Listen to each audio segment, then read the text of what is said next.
ഇപ്പോൾ വത്തിക്കാൻ കാര്യാലയത്തിൽ നിന്ന് പുതിയ നിർദ്ദേശങ്ങൾ വന്നിട്ടുണ്ട്. കൊറോണയ്ക്ക് ശേഷമുള്ള ലോകത്തിലും എങ്ങനെയാണ് സഭ, ഇടവക എങ്ങനെയാണ് രൂപീകരിച്ച് വരേണ്ടത്. ഒന്നാമത്തെ പോയിൻ്റ് എന്താണ്? ഇടവക ഒരു മിഷനാണ്.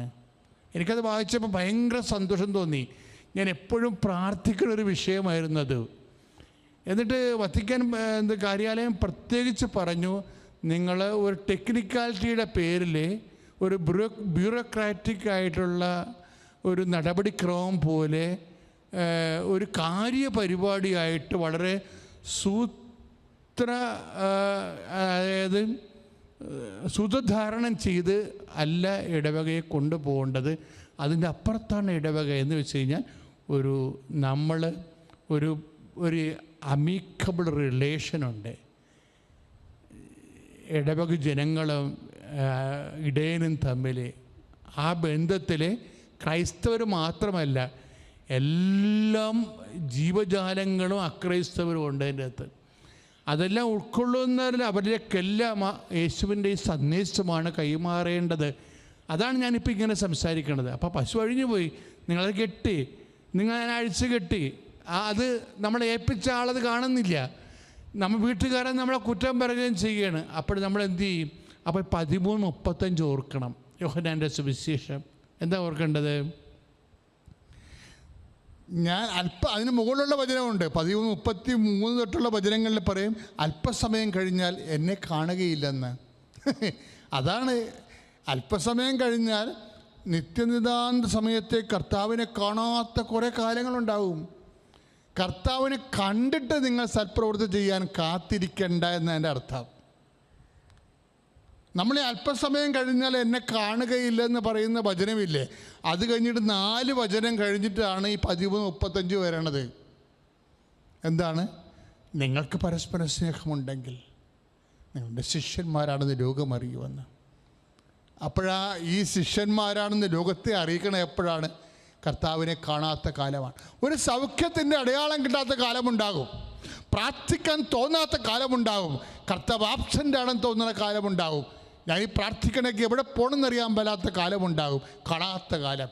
കർത്താവിനെ കാണാത്ത കാലത്തും സ്നേഹത്തിൽ നിലനിൽക്കുമ്പോഴാണ് കർത്താവിൻ്റെ സാന്നിധ്യത്തിന് സാക്ഷിയായി മാറുന്നത്. പ്രാർത്ഥിക്കുക, കർത്താവായ ദൈവമേ, ഇതുപോലെയുള്ള പ്രതിസന്ധി കാലഘട്ടങ്ങളിൽ അങ്ങേക്ക് സാക്ഷ്യം വഹിക്കാൻ ഒരു അടയാളം കണ്ടില്ലെങ്കിലും എൻ്റെ പ്രാർത്ഥനയ്ക്ക് ഉത്തരം വഹിക്കാനും പരസ്നേഹത്തിന് കുറവ് വരാതെ ഉപവിയുടെ അളായ്മയായി സുവിശേഷത്തിന്റെ സാക്ഷ്യ ജീവിക്കുവാൻ എന്നെ അഭിഷേകം ചെയ്യണമേ.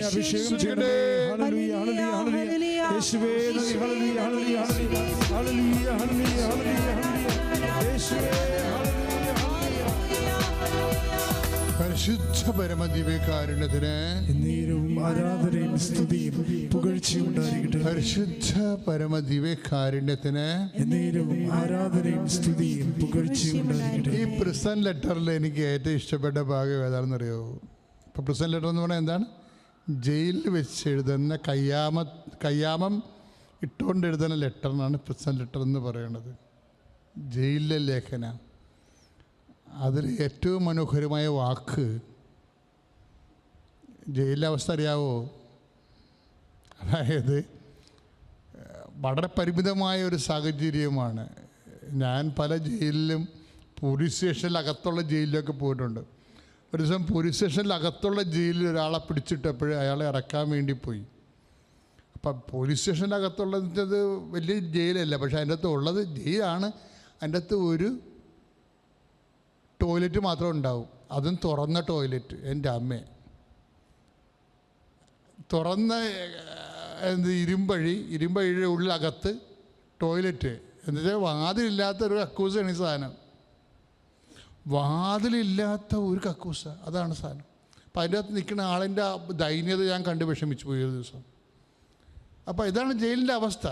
ഇതിൻ്റെയൊക്കെ കയ്യാമം കൂടി വെച്ചേക്കും, അപ്പോൾ പണിയാവും. കാര്യം പൗലോസ് പറഞ്ഞിട്ടുണ്ട്, ഞാൻ കയ്യാമം ആമം ഇട്ട കൈ കൊണ്ടാണ് എടുത്തതെന്ന് പറഞ്ഞിട്ടുണ്ട്. അപ്പം അത്രയും ദുരിതം പിടിച്ച ഒരവസ്ഥയാണ്. എന്നിട്ട് ഇത്രയും ദുരിതം പിടിച്ച അവസ്ഥ, നമുക്ക് ഈ വീട്ടു തടങ്ങളിൽ താമസിക്കുന്നുണ്ടെങ്കിലും നമ്മുടെ ആൾക്കാർ പലരും ടി വിയുടെ മുമ്പിലായിരിക്കണത് ഇല്ലേ? അപ്പോൾ ഈ ഇത്രയും കഷ്ടപ്പെട്ട അവസ്ഥയിൽ ഈ മനുഷ്യൻ പറഞ്ഞ വാക്ക് എന്താണെന്ന് അറിയാവോ? എപ്പോഴും സന്തോഷത്തോടെ ഇരിക്കുക. That is the spirit of the faithful. അതാണ് ഒരു സ്പിരിറ്റ് എന്ന് പറയുന്നത്. ഇത്രയും ആകൃതം പിടിച്ചൊരവസ്ഥയിൽ പറയണ വാക്കെന്താണ്? എപ്പോഴും സന്തോഷത്തോടെ ഇരിക്കുവിൻ. ഫിലിപ്പിയർ 4:4. എനിക്ക് ഭയങ്കരമായ സന്തോഷം തോന്നി ആ വാക്ക് കേട്ടപ്പോൾ. ഇതൊക്കെ എന്തിനാ പറയണമെന്നറിയാവോ? നമ്മുടെ ഈ സാഹചര്യത്തിൽ ഇതിനേക്കാൾ വലിയ വിഷമം അനുഭവിച്ച ആൾക്കാരെ ഹൃദയത്തിൽ അനുഭവിച്ച വിഷമമല്ല, കർത്താവിൻ്റെ കൃപയാണ്. അതാണ് പൗലോസ് ഫിലിപ്പിയർ ലേഖനം 4:4. നിങ്ങൾ എപ്പോഴും നമ്മുടെ കർത്താവിൽ സന്തോഷിക്കുവിൻ. ഒന്നേറ്റ് പറഞ്ഞ, നിങ്ങൾ എപ്പോഴും നമ്മുടെ കർത്താവിൽ സന്തോഷിക്കുവിൻ. ആ വാക്കൊന്നിട്ട് പറഞ്ഞേ, നിങ്ങൾ എപ്പോഴും നമ്മുടെ കർത്താവിൽ. ഒന്നിട്ട് പറഞ്ഞേ, നമ്മുടെ കർത്താവിൽ സന്തോഷിക്കുവിൻ. ഞാൻ വീണ്ടും പറയുന്നു, നിങ്ങൾ സന്തോഷിക്കുവിൻ. Praise the Lord. ഹല്ലേലൂയ. അതായത് ഇത്രയും വിഷമം താൻ അനുഭവിക്കുമ്പോഴും പൗലോസ് അപ്പോസ്തലൻ ഒരു സഭയ്ക്ക് എഴുതുമ്പോൾ, എനിക്ക് ഭയങ്കര കഷ്ടപ്പാടാണ്, ഇവിടെ സമയത്ത് ഭക്ഷണം കിട്ടണില്ല, മൂട്ടകടി കൊള്ളുന്നുണ്ട്, പ്രാഥമിക ആവശ്യങ്ങൾക്ക് പോലും ഇവിടെ സൗകര്യമില്ല, ഇങ്ങനെയുള്ള വേവലാതിയിൽ എഴുതുന്നത്. What content! ഇതൊരു ആ മനുഷ്യൻ്റെ ഉള്ളിലുള്ള ആ നിറവ് കണ്ടില്ലേ? ഇത്രയും പ്രയാസം അനുഭവിക്കുമ്പോഴും വിശ്വാസി അത് പൗലോസ് അപ്പോസ്തലൻ ചോദിക്കുന്നുണ്ടേ, ആപത്തിനോ വാളിനോ. റോമ 8:35 വായിക്കുമ്പോൾ എന്താ കിടക്കണത്? ആപത്തിനോ വാളിനോ പട്ടിണിക്കോ ആർക്ക് യേശു ക്രിസ്തുവിന്റെ സ്നേഹത്തിൽ നിന്ന് എന്നെ വേർപിരിക്കാൻ കഴിയും? സ്തുതിക്കട്ടെ. ഹല്ലേലൂയ. യേശുവേ സ്തോത്രം. ഹല്ലേലൂയ. യേശുവേ സ്തുതി. ഹല്ലേലൂയ. യേശുവേ സ്തുതി. ഹല്ലേലൂയ.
പരിശുദ്ധ പരമദിവ്യകാരുണ്യത്തിന് ആരാധനയും സ്തുതിയും പുകഴ്ചയും ഉണ്ടായിരിക്കട്ടെ. എൻ്റെ മക്കളെ, ഇതൊരു ശാശ്വതമായ ഒരു യാഥാർത്ഥ്യമാണ്. അതായത് whatever happen to us, ഞാനൊക്കെ നിങ്ങളോട് പറയുന്നില്ല, നമുക്ക് എന്നാ സംഭവിച്ചാലും ഒരു വിശ്വാസിയെ സംബന്ധിച്ചിടത്തോളം അതിന് എല്ലാം അതിജീവിക്കുന്ന ഒരു അഭിഷേകമുണ്ട്. അതിനെല്ലാം അതിജീവിക്കുന്ന ഒരു, പക്ഷേ എനിക്ക് ചില സമയത്ത് തോന്നിയിട്ടുണ്ടേ, നമ്മൾ അത്തരം ഒരു അഭിഷേകം പ്രാപിക്കാൻ വേണ്ടിയുള്ള സാഹചര്യത്തിൻ്റെ സമ്മർദ്ദമാണ് സഹനമെന്ന്.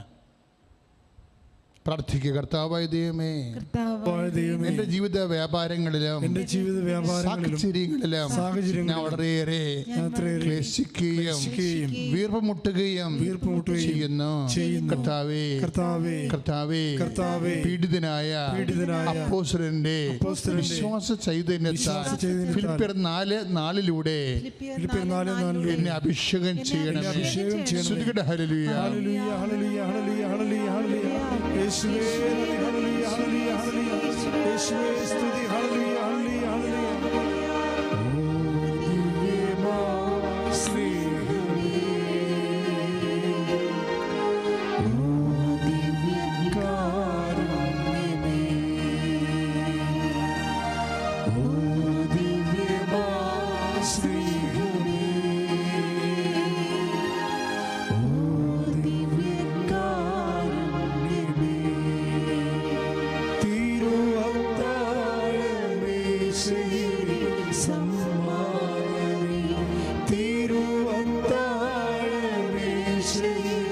സമ്മാനമേ.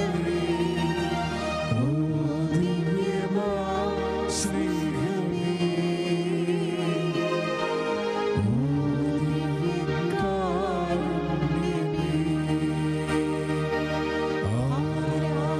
ആരാധനാപാരം മാലാഖമാരും ജീവന്റെ തിരുഭോജ്യമേ. ആരാധനാപാരം മാലാഖമാരും ജീവന്റെ തിരുഭോജ്യമേ. പരിശുദ്ധ അമ്മയ്ക്കും ഈശോയ്ക്കും ഒരുപാട് നന്ദി പറയുന്നു. എൻ്റെ പേര് നീനു മേരി ജോസഫ്. ഞാൻ പത്തനംതിട്ടയിൽ നിന്ന് വരുന്നു. ഞാൻ 2024 നവംബർ 23 ഉടമ്പടി എടുത്തത്. ഇതിൻ്റെ 2ാമത്തെ സാക്ഷ്യമാണ്. ഞാൻ ആദ്യമായിട്ട് പറയാൻ പോകുന്നത് എൻ്റെ കേറ്ററ്റ് എക്സാമിന് പരിശുദ്ധ അമ്മ വഴി ഈശോ എനിക്ക് എന്ന അനുഗ്രഹത്തിനാണ്. ഞാൻ ഇന്നിവിടെ നിൽക്കുന്നത് ഒരു എലിജിബിൾ ടീച്ചറായിട്ടാണ്. അതെനിക്ക് ഈ ടൈറ്റിൽ എനിക്ക് തന്നത് തന്നെ പരിശുദ്ധ അമ്മയാണ്. ഞാൻ ഉടമ്പടി എടുത്തിട്ട് ഒരു തവണ കേറ്ററ്റ് എക്സാം എഴുതിയിട്ടുണ്ടായിരുന്നു. അതിൽ ഞാൻ ഫെയിലായിരുന്നു ആയത്. പക്ഷേ അന്ന് എനിക്ക് പരിശുദ്ധമ്മ വേറൊരു സാക്ഷ്യം പറയാൻ അവസരം തന്നിട്ടുണ്ടായിരുന്നു. എൻ്റെ കൂടെയുള്ളൊരു കുട്ടിക്ക്, അക്രൈസ്തയായിട്ടൊരു കുട്ടിക്ക് അന്ന് കേറ്ററ്റിൻ്റെ എക്സാം പാസ്സായിട്ടുണ്ടായിരുന്നു. അത് ഞാൻ കഴിഞ്ഞ സാക്ഷ്യത്തിൽ ഇവിടെ പറഞ്ഞിട്ടുണ്ടായിരുന്നു. അതുകൊണ്ട് തന്നെ എൻ്റെ തോൽവി അന്ന് എനിക്കൊരു തോൽവി ആയിരുന്നില്ല. ഞാൻ പോലും അത്ഭുതപ്പെട്ടു പോയിട്ടുണ്ട്. ഞാൻ ഒരു പരാതി പോലും പരിശുദ്ധ അമ്മയോട് പറഞ്ഞിട്ടുണ്ടായിരുന്നില്ല. അതെനിക്ക് ഭയങ്കര വലിയൊരു സന്തോഷമാണ്. കാര്യം അക്രൈസ്തയായിട്ടുള്ള ആ കുട്ടിക്ക് പരിശുദ്ധ അമ്മ വഴി നൽകി അവിടെ വിശ്വാസം വർദ്ധിച്ചു എന്നുള്ളതായിരുന്നു. അതായിരുന്നു എനിക്ക് കിട്ടിയ ഏറ്റവും വലിയ വിജയം. അതുകൊണ്ട് തന്നെ ഞാൻ ഒരു പരാതിയും കൂടാതെ എൻ്റെ ഉടമ്പടിയിൽ കൂടുതൽ വിശ്വാസത്തോടെ മുന്നേറി. അതിനുശേഷം എനിക്ക് അടുത്ത ഡേറ്റ് വന്നു എൻ്റെ കേറ്ററ്റ് എക്സാമിന്. അങ്ങനെ ഞാൻ അപ്ലൈ ചെയ്തു. എൻ്റെ സ്റ്റഡി സമയത്ത് എനിക്ക് ഭയങ്കര ബുദ്ധിമുട്ടായിരുന്നു. കാര്യം ഞാൻ ഒരുപാട് യൂട്യൂബ് ക്ലാസ്സസ് കണ്ട് പഠിക്കാൻ തുടങ്ങി. എനിക്കൊന്ന് ഫ്രീ ആയിരുന്നെങ്കിൽ ഇത് മാത്രം പഠിച്ചാൽ മതിയായിരുന്നു. പക്ഷേ ഞാൻ ക്ലാസ് കണ്ട് 1 മണിക്കൂർ കഴിയുമ്പം ഞാൻ പഠിച്ചതൊന്നും എനിക്ക് ഓർമ്മയുണ്ടാവില്ല. അത് കഴിഞ്ഞ് വീണ്ടും ക്ലാസ് റിപ്പീറ്റ് ചെയ്ത് കാണാൻ തുടങ്ങി. കണ്ട ക്ലാസ് തന്നെയാണ് 3-4 തവണ വീണ്ടും കണ്ടു. ഒരു രക്ഷയില്ല, ഒരു ഓർമ്മയില്ല. നോട്ട് എഴുതി പഠിച്ചു. എഴുതിയ നോട്ട് വീണ്ടും വായിച്ചു. അപ്പോൾ തന്നെ എനിക്ക് മനസ്സിലായി എൻ്റെ മെറിറ്റിൽ ഇത് എനിക്ക് കിട്ടില്ല എന്ന് മനസ്സിലായി. കാര്യം എനിക്ക് മുന്നോട്ട് പഠിക്കാനുള്ള ചാൻസ് പോലും ഉണ്ടായിരുന്നില്ല. കാര്യം അത്രത്തോളം മാനസികമായിട്ട് ഞാൻ വിഷമിച്ചിരുന്നു. പഠിക്കുന്ന സമയം മുഴുവൻ കരച്ചിൽ മാത്രമായിരുന്നു. ഇപ്പോൾ എത്രത്തോളം പേർക്ക് ഇത് മനസ്സിലാവുമെന്ന് അറിയത്തില്ല. കാര്യം അത്രയും പഠിച്ചിട്ട് പോലും ഒരു ഓർമ്മയില്ലാത്തൊരവസ്ഥയെന്ന് പറഞ്ഞാൽ നമ്മൾ എടുക്കുന്ന എഫേർട്ട് മുഴുവൻ അവിടെ 0 ആയിരുന്നു. അതുകൊണ്ട് തന്നെ ഞാൻ പരിശുദ്ധ അമ്മയ്ക്ക് പൂർണ്ണമായിട്ടും വിട്ടുകൊടുത്തു. ഞാൻ അമ്മയോട് പറഞ്ഞു, ഇത് എന്നെ കൊണ്ട് നടക്കുന്ന കാര്യമല്ല. എനിക്ക് പക്ഷേ ഞാൻ ഈ 2 വർഷം പഠിച്ചതും ഞാൻ ആ DLED എന്നുള്ള കോഴ്സ് പാസ്സായതും പരിശുദ്ധ അമ്മ എന്നെ അനുഗ്രഹിച്ചു. ഞാൻ ഒരു സാക്ഷ്യം പറഞ്ഞിട്ടുണ്ടായിരുന്നു. അതുകൊണ്ടാണ് ഞാൻ പറഞ്ഞു, ഞാനിത് പാസ്സായത് അമ്മയാണ്. അപ്പം ഞാൻ പാസ്സായതിന് വല്ല വിലയും വേണമെന്നുണ്ടെങ്കിൽ എനിക്ക് ഈ എക്സാം പാസ്സായാലേ എനിക്ക് സ്കൂളിൽ ടീച്ചറായിട്ട് പഠിപ്പിക്കാൻ പറ്റത്തുള്ളൂ. അതുകൊണ്ട് തന്നെ ഈ കോഴ്സ് ഞാൻ പാസ്സായിട്ടുണ്ടെങ്കിൽ ഈ എലിജിബിലിറ്റി ടെസ്റ്റ് എന്നെ അമ്മ പാസ്സാക്കണമെന്ന് പറഞ്ഞു. ഞാൻ പ്രാർത്ഥിച്ചു. എക്സാം അടുക്കും തോറും എൻ്റെ പഠനം കുറഞ്ഞു വന്നു. കാര്യം ബുക്ക് തുറക്കുമ്പോൾ എനിക്ക് ടെൻഷനാവും, എനിക്ക് ഡിപ്രഷനാകും, കരച്ചിലാണ്. അതുകൊണ്ട് എനിക്ക് എന്നെ മെൻ്റലി ഞാൻ ഒട്ടും ഓക്കെ അല്ലാത്തതുകൊണ്ട് ഞാൻ പതുക്കെ പഠനം അങ്ങ് കുറച്ചു. പക്ഷെ ഞാൻ ഉടമ്പടിയിൽ നന്നായിട്ട് നിന്നു, നന്നായിട്ട് പ്രാർത്ഥിക്കാൻ തുടങ്ങി. ദിവസം 6 ജപമാലയൊക്കെ മുട്ടി നിന്ന് ചൊല്ലാൻ തുടങ്ങി. കാരുണ്യപ്രവൃത്തിയും പ്രേക്ഷിത പ്രവൃത്തിയൊക്കെ നന്നായിട്ട് ചെയ്തു. അങ്ങനെ എക്സാം ടൈം വന്നു. ഞാനന്ന് നന്നായിട്ട് പ്രാർത്ഥിച്ചിട്ട് ഫുള്ള് ഞാൻ മാതാവിൻ്റെ ഒക്കെ കൊടുത്തു. ഞാൻ ഇത്രയും പഠിച്ചു എന്നൊന്നും ഞാൻ പറഞ്ഞില്ല. കാര്യം പഠിച്ചതൊക്കെ വെറും 0 ആയിരുന്നു. അതുകൊണ്ട് തന്നെ അതിനകത്തൊന്നും എനിക്കൊരു വിശ്വാസം ഉണ്ടായിരുന്നില്ല. എനിക്ക് ഉറപ്പായിരുന്നു എൻ്റെ ജീവിതം മുന്നോട്ട് പോകണമെങ്കിൽ ഈശോയും മാതാവും കൂടെ ഇല്ലാതെ നടക്കുകയല്ല എന്നുള്ളത്. ഞാൻ മാതാവിനോട് ഈശോയോടും പറഞ്ഞു, ഞാൻ തോറ്റാലും ജയിച്ചാലും കുഴപ്പമില്ല, എനിക്കെന്തായാലും അമ്മയും ഈശോയും മാത്രമേ ഉള്ളൂ. അതുകൊണ്ട് പക്ഷേ ഞാൻ തോറ്റ് കഴിഞ്ഞാൽ, ഞാൻ ആദ്യത്തെ തവണ ഫെയിലായപ്പോഴും എൻ്റെ കൂടെയുള്ള കുട്ടികളോട് എല്ലാവരോടും ഞാൻ പറയുമായിരുന്നു, നിങ്ങൾ ഇവിടെ വരണം, ഉടമ്പടി എടുക്കണം, പാസ്സാകും. അപ്പം ആദ്യം ഞാൻ തോറ്റപ്പോഴും ഞാൻ ഈ പറയുന്നതിനകത്ത് ഒരു കുറവും വരുത്തില്ല, ഞാൻ കൂട്ടിയതേ ഉള്ളൂ. അപ്പം ഈ തവണ ഞാൻ തോറ്റുപോയി കഴിഞ്ഞാൽ അവരുടെ മുന്നിൽ അവരെന്നോട് പറഞ്ഞില്ലെങ്കിൽ ഉള്ളിൻ്റെ ഉള്ളിൽ അവർക്ക് തോന്നും ഇതൊക്കെ വെറുതെയാണ്. അതുകൊണ്ട് അതിനിടയാക്കല്ല. അതുകൊണ്ട് അതിന് വേണ്ടിയിട്ടെങ്കിലും കാറ്റഗറി 1ഉം 2ഉമാണ് എക്സാം. നമുക്ക് LP പഠിപ്പിക്കാനൊന്നും UP പഠിപ്പിക്കാനൊന്നും ഏതെങ്കിലും ഒന്ന് എനിക്കൊന്ന് പാസ്സാക്കണമെന്ന് പറഞ്ഞു. അങ്ങനെ ഞാൻ എക്സാമിന് പോയി. എക്സാമിന് പോകുമ്പോൾ ഞാൻ ജപമാലയൊക്കെ ചൊല്ലിക്കൊണ്ടാണ് പോകുന്നത്. വേറെ പഠിക്കുന്ന കാര്യമൊന്നും തിരിഞ്ഞു നോക്കുന്നുമില്ല, ടെക്സ്റ്റൊന്നും എടുക്കാതെ പോകുന്നത്. കാര്യം അതൊന്നും എടുത്തിട്ടൊരു കാര്യമില്ലെന്നുള്ളതുകൊണ്ട് അങ്ങനെ ഞാൻ ബസ്സിൽ നിന്ന് ഇറങ്ങുന്ന സമയത്ത് എൻ്റെ ഓപ്പോസിറ്റ് കയറുന്നൊരു ചേച്ചിയുടെ കഴുത്തിൽ കൃപാസന മാതാവിൻ്റെ കാശുരൂപമായിരുന്നു. അതെനിക്ക് ഭയങ്കര ഒരു ബലമായിരുന്നു. ഞാനത് അടയാളമായിട്ട് തന്നെ സ്വീകരിച്ചു. ഞാൻ എക്സാമിന് പോയി. എക്സാം സെൻറ്ററിൽ കയറുന്ന ആ ഒരു ഗേറ്റിൻ്റെ അവിടെ തന്നെ ഞാൻ പരിശുദ്ധ അമ്മയുടെ വിശുദ്ധ ഉപ്പിട്ട് പ്രാർത്ഥിച്ചു. ഇനി ഒരിക്കലും 3ാമത് തവണ കൂടെ വന്ന് എഴുതാൻ ഇടയാക്കില്ല. കാരണം എഴുതാനുള്ള ബുദ്ധിമുട്ടുണ്ടല്ലോ, പഠിക്കാനുള്ള ബുദ്ധിമുട്ടുണ്ട്. ആ സമയത്തുണ്ടാകുന്ന മാനസിക പ്രശ്നം ഭയങ്കര വലുതാണ്. ഞാൻ പഠിക്കുന്ന സമയത്ത് ചിന്തിച്ചിട്ടുണ്ട്, എനിക്ക് ബുദ്ധിക്ക് എന്തെങ്കിലും പ്രശ്നമുണ്ടോ എന്ന് ഹോസ്പിറ്റലിൽ പോയി നോക്കിയാലോ, എൻ്റെ ഓർമ്മശക്തിക്ക് എന്തെങ്കിലും പ്രശ്നമുണ്ടോ, അത്രമാത്രം ഭയങ്കര ഒരു സഹന നിമിഷമായിരുന്നു. അപ്പം ഞാൻ അങ്ങനെ ഉപ്പിട്ട് പ്രാർത്ഥിച്ചിട്ട് ഹോളിൽ കയറി. എക്സാം ഭയങ്കര ടഫായിരുന്നു, ഒന്നും അറിയില്ലായിരുന്നു, പഠിച്ചതൊന്നും തന്നെ വന്നിട്ടില്ലെന്ന് തന്നെ പറയാം. പക്ഷേ അറിയുന്നതൊക്കെ വെച്ച് എഴുതി. ഞാൻ ആദ്യം ഞങ്ങളുടെ ബബിളി ചെയ്യുന്നതിനകത്ത് നമ്മുടെ ഒറിജിനൽ എക്സാം പേപ്പറിനകത്ത് ബാക്കിലൊരു സെറോക്സ് കിട്ടും, നമുക്ക് വീട്ടിൽ കൊണ്ടുപോകാനായിട്ടാണ്, പിന്നീട് നമുക്ക് ചെക്ക് ചെയ്യാൻ വേണ്ടിയിട്ട്. ഞാൻ ആദ്യമായിട്ട് ആ പരീക്ഷയ്ക്കകത്ത് എഴുതുന്നത് നമുക്ക് കിട്ടിയ സെറോക്സിനകത്ത് not by merit but by grace എന്ന് എഴുതിയിട്ടാണ് ഞാൻ എക്സാം തുടങ്ങുന്നത്. ഞാൻ ഓരോന്ന് ബബിൾ ചെയ്തപ്പോഴും പ്രത്യക്ഷണം സാക്ഷിയാക്കി മാറ്റണേന്ന് പ്രാർത്ഥിച്ചുകൊണ്ട് എഴുതി. ഞാൻ ഉപ്പിട്ട് ഇരിക്കുന്നിടത്ത് ഉപ്പിട്ട്, എൻ്റെ പേപ്പറിലും ഉപ്പിട്ട് വിശ്വാസ പ്രമാണം പ്രത്യക്ഷീകരണ പ്രാർത്ഥനയും ചൊല്ലി. വേറൊന്നും ഓർക്കാനോ ആലോചിക്കാനോ ഇല്ലായിരുന്നു. കാര്യം മനസ്സ് ഫുൾ ബ്ലാങ്ക് ആയിരുന്നു. ആകെ പ്രാർത്ഥന മാത്രമേ ഉണ്ടായിരുന്നുള്ളൂ. മാതാവിനെ മുറുകെ പിടിച്ചു, കാശുരൂപം കയ്യിലുണ്ടായിരുന്നു. അങ്ങനെ എഴുതി തോന്നിയ ആൻസറൊക്കെ ബബിൾ ചെയ്തു. അത് കഴിഞ്ഞ് ഉച്ച കഴിഞ്ഞ് കാറ്റഗറി 2 എക്സാം ആയിരുന്നു. ഭയങ്കര ടഫ്. കാറ്റഗറി 1 ഭയങ്കര ടഫ്. ഇതുവരെയും കാണാത്ത ക്വസ്റ്റ്യൻസ്, ഒന്നും അറിയത്തില്ലെന്ന് വെച്ചാൽ ആ ഹോളിൽ ഇനി മുന്നോട്ട് എന്താവുന്ന പോലും അറിയാത്തൊരവസ്ഥയിൽ, അതും ഇതുപോലെ തന്നെ ഉപ്പിട്ടും വിശ്വാസ പ്രമാണം ചൊല്ലിയും പ്രത്യക്ഷീകരണ 150 ക്വസ്റ്റിനകത്ത് 150 എണ്ണത്തിന് ഞാൻ പ്രത്യക്ഷീകരണ സാക്ഷിയാക്കി മാറ്റണമെന്ന് പ്രാർത്ഥിച്ചെഴുതി. അതിനുശേഷം ഞാൻ മാതാവിനോട് പറഞ്ഞിട്ടുണ്ടായിരുന്നു, എൻ്റെ റിസൾട്ട് വന്നാലും ഞാൻ ഇവിടെ വന്നിരുന്നിട്ടേ നോക്കത്തുള്ളൂ. എൻ്റെ വീട് പത്തനംതിട്ടയാണ്, നല്ല ദൂരമുണ്ട് വരാൻ. പക്ഷെ ഞാൻ ഉറപ്പിച്ചു എന്തൊക്കെ വന്നാലും ഇവിടെ വന്നിട്ടേ നോക്കത്തുള്ളൂ എന്ന്. ഡിസംബർ 3 എൻ്റെ റിസൾട്ട് വന്നു. പക്ഷെ എനിക്കിവിടെ വരാൻ പറ്റിയില്ല, വൈകുന്നേരമായിരുന്നു. ഞാൻ നോക്കിയില്ല. എല്ലാവരും ചോദിച്ചു നോക്കുന്നില്ലേ, ഞാൻ പറഞ്ഞു നോക്കുന്നില്ല എന്ന് പറഞ്ഞു. 7-ാം തീയതി ഇവിടെ വരണമെന്നുണ്ടായിരുന്നു, അന്നും നടന്നില്ല. അപ്പോഴും എല്ലാവരും നോക്കി, റിസൾട്ട് നോക്കി. അവർക്കൊക്കെ കാറ്റഗറി 1, അതും എഴുതിയതിനകത്ത് ഒരു 4 പേര്, എൻ്റെ കൂട്ടുകാരനകത്ത് കുറേ പേര് എഴുതിയതിനകത്ത് ഒരു 4 പേർക്ക് മാത്രമേ കിട്ടിയിട്ടുണ്ടായിരുന്നുള്ളൂ. അപ്പോൾ എനിക്ക് ഉറപ്പായി ഇത്രയൊന്നും അറിയാത്ത എനിക്ക് തോക്കും. പക്ഷേ ഞാൻ വിശ്വാസമൊന്നും മാറ്റില്ല. ഞാൻ മാതാവിനോട് പറഞ്ഞു എന്താണേലും ഞാൻ വിട്ടുപോകത്തൊന്നുമില്ല, പിന്നെ ഇവരുടെ മുന്നിൽ എന്നെ പിടിച്ചു നിർത്തണം, അത് മാത്രമേ എനിക്ക് പറയാനുള്ളൂ എന്ന് പറഞ്ഞു. മുന്നോട്ട് പ്രാർത്ഥിച്ചു. 7-ാം തീയതി വരാൻ പറ്റിയില്ല. അത് കഴിഞ്ഞ് ഡിസംബർ 11 ഇന്ന് ഞാൻ ഇവിടെ വന്നു. ഇന്നാണ് ഞാൻ എൻ്റെ റിസൾട്ട് നോക്കുന്നത്. അപ്പോൾ എല്ലാവരും എന്നോട് ചോദിച്ചു നീ ഇങ്ങനെ പിടിച്ച് നിൽക്കുന്നത്, ഇത്രയും ടെൻഷൻ അടിച്ചു. ഞാൻ പറഞ്ഞു ടെൻഷനൊന്നുമില്ല, കാര്യം തന്നാലും തന്നില്ലേലും അത് മാതാവിൻ്റെ ഹിതമാണ്. മുന്നോട്ട് ഞാൻ പ്രാർത്ഥിക്കും, മുന്നോട്ട് ഞാൻ പാസ്സാണെങ്കിൽ എൻ്റെ വഴി ഇതേ ഉള്ളൂ, അതുകൊണ്ട് കുഴപ്പമൊന്നുമില്ല. ഞാനിവിടെ വന്നു, രാവിലെ വിശുദ്ധ കുർബാനയിൽ പങ്കെടുത്തു, പോയി കുമ്പസാരിച്ചു, ഒരു സമ്പൂർണ്ണ ജപമാല മുറ്റി നിന്ന് ചൊല്ലി. അതിനുശേഷം ഞാൻ പരിശുദ്ധ അമ്മയോട് പറഞ്ഞ് അവിടെ ഇരുന്ന് എൻ്റെ റിസൾട്ട് നോക്കി. ഞാൻ ഒന്നേ ചോദിച്ചുള്ളൂ മാതാവിൻ്റെ അടുത്ത്, മാതാവേ ഒന്നെങ്കിലും പാസ്സാക്കണം, കാര്യം എനിക്ക് ടീച്ചറാകാൻ വേണ്ടി, എനിക്ക് ടീച്ചറാകണോ വേണ്ട അമ്മയുടെ ഇഷ്ടമാണ്. പക്ഷേ ഇത് ഞാൻ എലിജിബിൾ ആണ്, കാരണം എൻ്റെ കൂടെ ഉള്ള ഒരുപാട് പേര് വിശ്വസിക്കുന്നുണ്ട്, അവരുടെ വിശ്വാസം നഷ്ടപ്പെടുത്തരുത്, എനിക്കത് മാത്രമേ ഉള്ളൂ. ഞാൻ എൻ്റെ കാറ്റഗറി 1 ആദ്യം നോക്കി.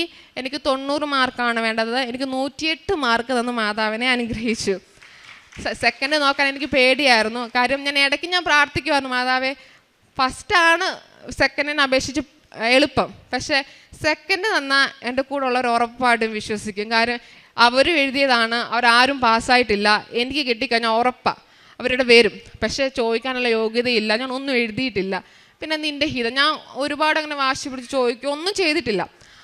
പക്ഷെ ഞാൻ കാറ്റഗറി 2 നോക്കി, കിട്ടില്ലെന്ന് വെച്ച് നോക്കി. എനിക്ക് 90 മാർക്കാണ് വേണ്ടത്, എനിക്ക് 91 മാർക്ക് അന്ന് മാതാവിനെ അനുഗ്രഹിച്ചു. ഞാനിപ്പോൾ LP-യിലും UP-യിലും പഠിപ്പിക്കാൻ എലിജിബിളായിട്ടുള്ള ടീച്ചറായിട്ടാണ് ഇവിടെ നിൽക്കുന്നത്. ഈ ഒരു ടൈറ്റിൽ, ടീച്ചറിനുള്ള ടൈറ്റിൽ എനിക്ക് തന്നത് പരിശുദ്ധ അമ്മയാണ്.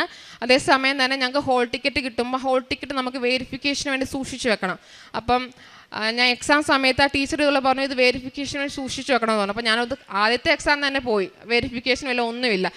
ഈ ഹോൾ ടിക്കറ്റ് മാതാവേ നീ പ്രയോജനമില്ലാതെ കളയാനിടയാക്കല്ല, ഇത് അമ്മ എനിക്ക് എന്ന സൈനാണ്, ഇത് വെരിഫിക്കേഷന് എൻ്റെ വീട്ടിൽ ഈ ഹോൾ ടിക്കറ്റ് വാങ്ങുന്ന ആൾക്കാർ വരുമ്പോൾ പരിശുദ്ധ അമ്മയായിരിക്കണം ഞാൻ എലിജിബിൾ ആക്കേണ്ടത്.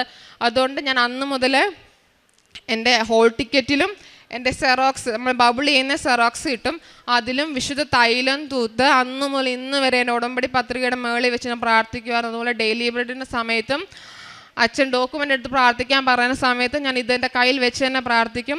പരിശുദ്ധ അമ്മ എനിക്ക് ഈ തന്ന വലിയ അനുഗ്രഹം എന്ന് പറഞ്ഞാൽ അതെൻ്റെ കഴിവുകൊണ്ടല്ല, ഒരിക്കലുമല്ല. ഞാൻ ഇന്ന് ടീച്ചറായിട്ട് ഇവിടെ നിൽക്കുന്നുണ്ടെങ്കിൽ അത് ഒരിക്കലും എൻ്റെ കഴിവുകൊണ്ടല്ലെന്നുള്ളത് 100% ഉറപ്പ്. അത് എന്നെ കേൾക്കുന്ന എൻ്റെ കൂട്ടുകാർക്ക് നല്ല വൃത്തിക്കറിയാം, കാരണം എന്നെക്കാൾ പഠിക്കുന്നവരുണ്ട്, അവർക്ക് പോലും കാറ്റഗറി 1 കിട്ടിയവരുണ്ട്, കിട്ടാത്തവരുണ്ട്. ആ സമയത്താണ് എൻ്റെ കൂട്ടത്തിൽ എഴുതിയ ഞാൻ മാത്രമാണ് കാറ്റഗറി 1ഉം 2ഉം പാസ്സായതിന്. എൻ്റെ പരിശുദ്ധ അമ്മയ്ക്കും ഈശോയ്ക്കും ഒരുപാട് നന്ദി ഞാൻ പറയുന്നു. അതുപോലെ തന്നെ എൻ്റെ DLED എക്സാം സെക്കൻഡ് സെമസ്റ്റർ വരെയുള്ള എൻ്റെ എക്സാം പാസ്സായതിന് ഞാൻ ഇവിടെ സാക്ഷ്യം പറഞ്ഞിട്ടുണ്ടായിരുന്നു. 3rd സെമ്മും 4th സെമ്മിൻ്റെ കാര്യമാണ് പറയുന്നത്. 4th സെമ്മിലും എനിക്ക് നല്ല ടഫായിരുന്നു. പഠിക്കുമെങ്കിലും എനിക്കൊന്നും ഓർമ്മയുണ്ടാവില്ല. എനിക്ക് ലാംഗ്വേജ് ഭയങ്കര ടഫാണ്. എൻ്റെ ലൈഫിൽ എനിക്ക് ഇതുവരെ ലാംഗ്വേജിന് A+ എന്ന് പറഞ്ഞൊരു സംഭവം കിട്ടിയിട്ടില്ല. എൻ്റെ കൂടെ ഉള്ളവർ ലാംഗ്വേജ് സ്പെഷ്യൽ എടുത്ത് പഠിച്ചവരുണ്ട്. അപ്പം ഞാൻ മാതാവിനോട് പറഞ്ഞിട്ടുണ്ടായിരുന്നു, എനിക്ക് ഇതുവരെയും കിട്ടിയിട്ടില്ല, കിട്ടാനും പോകുന്നില്ല, മാതാവിന് ഇഷ്ടമുണ്ടെങ്കിൽ ഇത്തവണ എനിക്ക് A+ തരണമെന്ന് പറഞ്ഞു. റിസൾട്ട് വന്നപ്പോൾ എൻ്റെ കൂടെ ലാംഗ്വേജ് സ്പെഷ്യൽ എടുത്ത് പഠിച്ചവർക്കൊക്കെ A+ ഒന്നുമില്ല, പക്ഷേ എനിക്ക് A+ ഉണ്ട്. എനിക്ക് സത്യം പറഞ്ഞാൽ ഭയങ്കര ഞെട്ടലായിരുന്നു. ഇതെന്താ അവർക്കില്ലല്ലോ, അതും എനിക്ക് അവരുടെ മുന്നിലും പരിശുദ്ധ അമ്മയുടെ വലിയൊരു സാക്ഷിയാക്കി മാറ്റാനുള്ള ഒരവസരം. അതുപോലെ 3rd സെമ്മിൻ്റെ എക്സാമും നമുക്ക് സെം വൈസ് ആണെന്ന് പറഞ്ഞാലും 1st sem, 2nd sem, 3rd sem, 4th sem 3 കൂടെ ഒന്നിച്ച് എഴുതേണ്ട സബ്ജക്റ്റ് ഉണ്ട്. മാത്സും സയൻസൊക്കെ വരുമ്പോൾ ഭയങ്കര ടഫാണ്. ഇതുപോലെ തന്നെ പഠിക്കുന്ന സമയത്ത് ഫുൾ കരച്ചിലും ബഹളമാണ്, ഒരു വഴിയില്ല. കാശുരൂപമൊക്കെ മുറുക്കി പിടിച്ച് പ്രാർത്ഥിക്കും, പറ്റുന്നത്രയും ജപമാല ചൊല്ലും, എല്ലാം ഉടമ്പടിയിൽ എന്തൊക്കെ പറയുമോ അതിൻ്റെ അപ്പുറം ചെയ്യാൻ നോക്കും. വിശേഷവിധ എന്തൊക്കെ ചെയ്യാൻ എന്നെ ഇങ്ങോട്ട് പറ്റുന്നുണ്ടോ അതെല്ലാം ഞാൻ ചെയ്യാൻ ശ്രമിച്ചിട്ടുണ്ട്. അങ്ങനെ ഞാൻ എക്സാം പോകുന്ന സമയത്ത് ഫുൾ ബ്ലാങ്ക് ആണ് മനസ്സ്. എൻ്റെ കൂട്ടുകാരൊക്കെ വന്നിട്ട് എൻ്റെ മുന്നിൽ ഇരുന്നിട്ട് ആൻസർ പറയും, ക്വസ്റ്റ്യൻ പറയാം. ഞാൻ നോക്കുമ്പോൾ ഇവർ പറഞ്ഞതൊക്കെ ഞാൻ പഠിച്ചതാണ്, പക്ഷേ എനിക്ക് അതിൻ്റെ ഒരു കൺസെപ്റ്റ് പോലും ഓർമ്മയില്ല. സത്യം പറഞ്ഞാൽ എൻ്റെ കണ്ണുനീര് അവരുടെ മുന്നിൽ കാണിക്കാൻ പറ്റാത്തതുകൊണ്ട് അവരുടെ അടുത്തുനിന്ന് മാറിയിരുന്നു. ആകെ ഉണ്ടാകുന്ന ഈ കാശുരൂപം ഇതും പിടിച്ച് ആകാശത്തോട്ട് നോക്കിയിരുന്ന് കരഞ്ഞോണ്ട് ക്ലാസ്സിൽ കയറിയ അവസ്ഥയുണ്ട്. കാര്യം ഒന്നും അറിയത്തില്ല, പഠിച്ചതൊന്നും ഓർമ്മയില്ല. അതാണ് ഏറ്റവും വലിയ സങ്കടം വരുന്നത്. പരിശുദ്ധ അമ്മയ്ക്ക് എന്നെ വിട്ടുകൊടുത്തു. ഞാൻ ജപമാലയും കാശുരൂപമായിട്ട് ക്ലാസ്സിൽ കയറി. അന്ന് ഞാൻ മാതാവിനോട് അടയാളം ചോദിക്കണമെന്ന് എൻ്റെ മനസ്സിൽ തോന്നിയിട്ട് ഞാൻ ചോദിച്ചില്ല. കാര്യം കിട്ടിയില്ലെങ്കിൽ അതെനിക്ക് ഭയങ്കര സങ്കടമാവും. കാരണം ഞാൻ മാതാവിനെ അത്രയും വിശ്വസനേക്കാൾ കൂടുതൽ സ്നേഹിക്കുന്നുണ്ട്. അപ്പോൾ അതുകൊണ്ട് ഞാൻ അടയാളമൊന്നും ചോദിച്ചില്ല. പക്ഷേ എക്സാമിന് വന്നപ്പോൾ എൻ്റെ ക്ലാസ്സിൽ നിന്ന് ടീച്ചർ ഇട്ടിരുന്ന ഡ്രസ്സ് ഷോള്, ബോട്ടം, ടോപ്പ് ഉൾപ്പെടെ നല്ല ഡാർക്ക് നീല, അതിനകത്ത് വേറെ ഒരു പ്രിൻ്റും ഇല്ല. അന്നേ ഞാൻ ഉറപ്പിച്ച് പരിശുദ്ധ അമ്മേൻ്റെ കൂടെ ഉണ്ട്, എന്നെ കൈവിട്ടിട്ടില്ല എന്നുള്ളത്. റിസൾട്ട് വന്നപ്പോൾ എനിക്ക് അതിനും ഞാൻ എഴുതിയ 3 എക്സാമിന് A+, DLED എക്സാം ഞാൻ 90% മേലെയാണ് പെർസെൻറ്റേജോടാണ് പാസ്സായത്. അതിനും എൻ്റെ കഴിവല്ലെന്നുള്ളത് 100% ഉറപ്പാണ്. ഈശോയും മാതാവും എൻ്റെ കൂടെ ഇല്ലാതെ ഇത്രയും വലിയൊരു വിജയം എനിക്ക് എൻ്റെ ജീവിതത്തിൽ കിട്ടത്തില്ലെന്നുള്ളത് 100% ഉറപ്പാണ്. ഇത്രയും വലിയ അനുഗ്രഹങ്ങൾ തന്ന പരിശുദ്ധ അമ്മയ്ക്കും ഈശോയ്ക്കും ഞാൻ ഒരുപാട് നന്ദി പറയുകയാണ്. പിന്നെ ഞാൻ പ്രേക്ഷിത പ്രവർത്തനമാണ് ചെയ്തത്. എല്ലാ മാസവും നവംബർ ഉടമ്പടി എടുത്ത് അന്ന് മുതൽ 1 മാസം പോലും മുടങ്ങാതെ ഞാൻ ഒരു ദിവസം ഇവിടെ വരും, പത്രം വാങ്ങിക്കും, ഇവിടെ ഇരുന്ന് മാതാവിനോട് കുറേ കാര്യമൊക്കെ പറഞ്ഞിട്ട് തിരിച്ചു പോകും. അതിനുശേഷം സെപ്റ്റംബറിലാണ് എനിക്ക് എക്സാം. അന്ന് മുതൽ 1 കെട്ട് പത്രത്തിന് 2 കെട്ട് പത്രം വായിക്കാൻ തുടങ്ങി. എക്സാമിന് പോയ സമയത്ത് ഞാൻ ഒന്നും പഠിക്കാനൊന്നും നോക്കിയില്ല. അവിടെ നിന്ന് എല്ലാവർക്കും കൃപാസന പത്രം പറഞ്ഞു കൊടുത്തു. അത് ഞാൻ എല്ലാവരോടും പറയും, കേൾക്കാൻ ഇഷ്ടം അല്ലെങ്കിലും പത്രം കൊടുക്കുന്നുണ്ടെങ്കിൽ പറഞ്ഞിട്ടേ കൊടുക്കത്തുള്ളൂ. ഇൻട്രസ്റ്റ് ഉള്ളവരുടെ അടുത്ത് 15-20 മിനിറ്റ് നിന്ന് ഞാൻ പറയും. കാര്യം എനിക്ക് കിട്ടിയ ഓരോ ചെറുതും വലുതുമായ കാര്യങ്ങൾ എനിക്ക് അത്രയും സ്പെഷ്യലാണ്. കാര്യം അതെല്ലാം എനിക്ക് പരിശുദ്ധ അമ്മ തന്നതാണ്. അതുകൊണ്ട് തന്നെ എല്ലാവരോടും ഞാൻ പറഞ്ഞു കൊടുക്കും. അന്ന് മുതൽ ഇന്ന് വരെ 2 കെട്ട് പത്രം വാങ്ങിക്കും, വിശുദ്ധ തൈലം തേച്ച് പ്രാർത്ഥിക്കും, ഒരു വചനം അതിനകത്ത് എഴുതും, പ്രാർത്ഥിച്ചുകൊണ്ട് തന്നെ പരിശുദ്ധ അമ്മേനെ മുറുകെ പിടിച്ചുകൊണ്ട് തന്നെ കൊണ്ട് കൊടുക്കും. കാരുണ്യപ്രവർത്തിയായിട്ട് ചെയ്യുന്നതും എനിക്ക് ചെറുതായിട്ട് പോക്കറ്റ് മണിയൊക്കെ വീട്ടിൽ നിന്ന് തരും. അത് ഞാൻ എൻ്റെ ആവശ്യത്തിന് മാക്സിമം ഉപയോഗിക്കാറില്ല.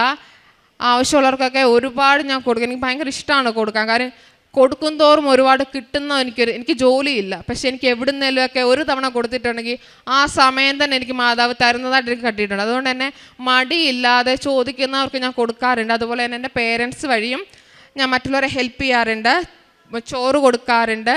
അതുപോലെ തന്നെ ഓൾഡ് ഏജ് ഹോം വിസിറ്റ് ചെയ്യും. ഞാൻ ആദ്യം എനിക്കൊരു അവസരം ഉണ്ടായിരുന്നു, ആഴ്ചയിൽ ഒരിക്കൽ കാരുണ്യപ്രവൃത്തി ചെയ്യാൻ എല്ലാ ദിവസവും ഒരു ഓൾഡ് ഏജ് ഹോമിൽ പോയിട്ട് ഒരു അമ്മച്ചീനെ കുളിപ്പിക്കാൻ എൻ്റെ ടീച്ചിങ് പ്രാക്ടീസിൻ്റെ സമയത്ത് എനിക്ക് പറ്റിയിട്ടുണ്ടായിരുന്നു. പക്ഷേ തോൽവി വന്നപ്പോഴും എൻ്റെ ഒരു ഉടമ്പടി നിബന്ധനകളിലും ഞാൻ മുടക്കം വരുത്തിയിട്ടില്ല, കുറവ് വരുത്തിയിട്ടില്ല. അങ്ങനെ അതെല്ലാം ചെയ്യുന്നുണ്ടായിരുന്നു. പിന്നെ എൻ്റെ ആത്മീയ ജീവിതത്തിലും ഒരുപാട് മാറ്റങ്ങൾ വന്നു. എല്ലാ ഞായറാഴ്ചയും വിശുദ്ധ കുർബാനയ്ക്ക് പോകുന്നൊരു ശീലം ചെറുപ്പം മുതലേ ഉണ്ടായിരുന്നു. പക്ഷേ വെറുതെ പോയി നിൽക്കുക അല്ലാതെ ഇപ്പം ഓരോ വിശുദ്ധ കുർബാനയിലും അച്ഛൻ പറയുന്നതും നമ്മളും പറയുന്നതുമായ ഓരോ കാര്യങ്ങളെ അർത്ഥം അറിഞ്ഞ് വിശുദ്ധ കുർബാനയിൽ മാക്സിമം ഈശോനെ കാണണം എന്നുള്ള ആഗ്രഹത്തിൻ്റെ പുറത്ത് നിന്ന് പ്രാർത്ഥിക്കാറുണ്ട്. അതുപോലെ തന്നെ ജപമാലയും ഓരോ കാര്യങ്ങളും കൂടുതൽ ശ്രദ്ധയോടെ പരിശുദ്ധ അമ്മേനെ നോക്കിക്കൊണ്ട് തന്നെ ചൊല്ലി കാഴ്ചവെക്കാൻ ശ്രമിക്കാറുണ്ട്. അതുപോലെ ഉപവാസം പിന്നെ അതെല്ലാം കൃത്യമായിട്ട് ചെയ്യുന്നുണ്ട്. ബൈബിൾ വായന മുടക്കാറില്ല. എന്തെങ്കിലും ഒരു വയ്യാഴിക വന്നാൽ മാത്രം, എനിക്ക് എഴുന്നേക്കാൻ പറ്റാത്തപ്പോൾ മാത്രം ബൈബിൾ വായന 1 or 2 ദിവസം മുടങ്ങിയാൽ അതിനോട് ചേർത്ത് അടുത്ത ദിവസം ഞാൻ കൃത്യമായിട്ട് ചെയ്യാറുണ്ട്.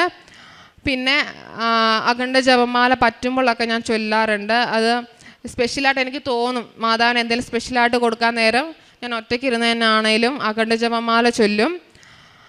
പിന്നെ എല്ലാ കാര്യം ഉടമ്പടി പറയുന്ന എല്ലാ കാര്യങ്ങളും, പിന്നെ വിശേഷവിധ എന്തെങ്കിലും ചെയ്യാൻ തോന്നുക, ഞാനിപ്പം കൂടുതലും എൻ്റെ ലൈഫിന് ഒഴിവാക്കിയിരുന്നു. ഫിലിംസൊക്കെ ഞാൻ കൂടുതൽ ഒഴിവാക്കിയിട്ടുണ്ട്. ഞാൻ ഈ 1 വർഷമായിട്ട് ഫിലിംസൊന്നും കണ്ടിട്ടില്ല.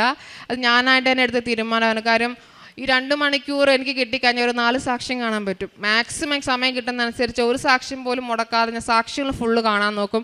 അതുപോലെ ധ്യാനം ഞാൻ ഫുള്ള് കേൾക്കും. അത് അന്ന് തന്നെ കേൾക്കും, എന്തൊക്കെ വന്നാലും. അങ്ങനെ എല്ലാ കാര്യവും ഒരു കുറവും കൂടാതെ കൃത്യമായിട്ട് പാലിക്കാൻ ഞാൻ ശ്രമിച്ചിട്ടുണ്ട്. അതുകൊണ്ട് തന്നെ പരിശുദ്ധ അമ്മ എൻ്റെ ജീവിതത്തിൽ ഒരുപാട് നന്മകൾ, ഒരുപാട് പറഞ്ഞാൽ തീരുകയില്ല. പരിശുദ്ധ അമ്മയ്ക്കും ഈശോയ്ക്കും എൻ്റെ ജീവിതത്തിൽ തന്ന എല്ലാ ചെറുതും വലുതുമായിട്ട് എല്ലാ അനുഗ്രഹങ്ങൾക്കും ഞാൻ ഇവിടെ നന്ദി പറയുന്നു.